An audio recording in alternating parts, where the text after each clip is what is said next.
Dan sahabat bagi sahibah, bagi seorang sahabat Musa alaihissalam, urinan Tuhan dengan Musa alaihissalam, urinan Tuhan allati yang lebih petunjuk akannya Musa di atas jasad Yusuf. Zaman Yusuf, kuburan Nabi Yusuf.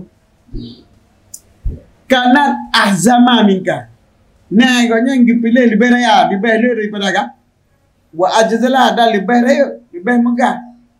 Nisbah hukum daripada kata. Tak kala lagi pilih akannya urinan Tuhan tersebut oleh Musa alaihissalam. Fakalat maka ke urinannya. Hukmi antaruddani cabatan. Wa dakhulu makal janata.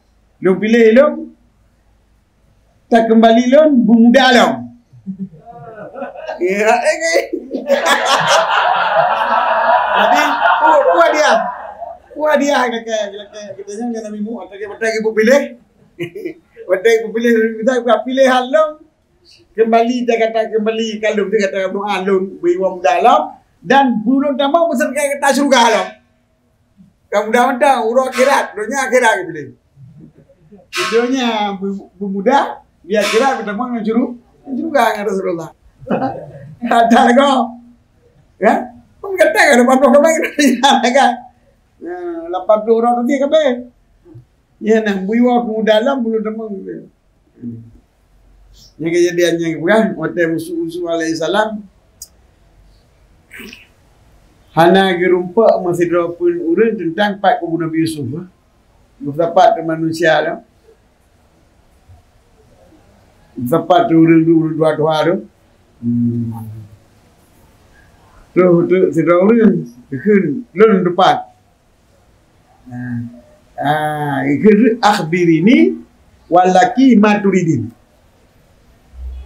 Maturidin.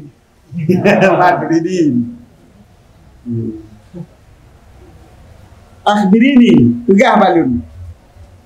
Walaki dan berkata itu maturidini pun yang gerak makanya. Enggak ada pegah.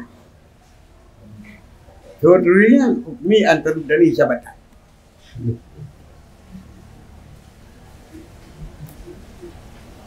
Mudah oleh Allah, mudah Nabi Musa, saya mudah jabatan. Maka kau budak yang pilih.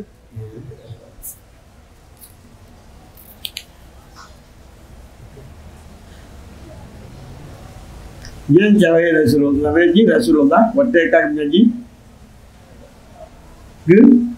itu naikkan. Yang mengaji, yang mengaji pelan-pelan tengok, tajuk buat tahu pilih itu,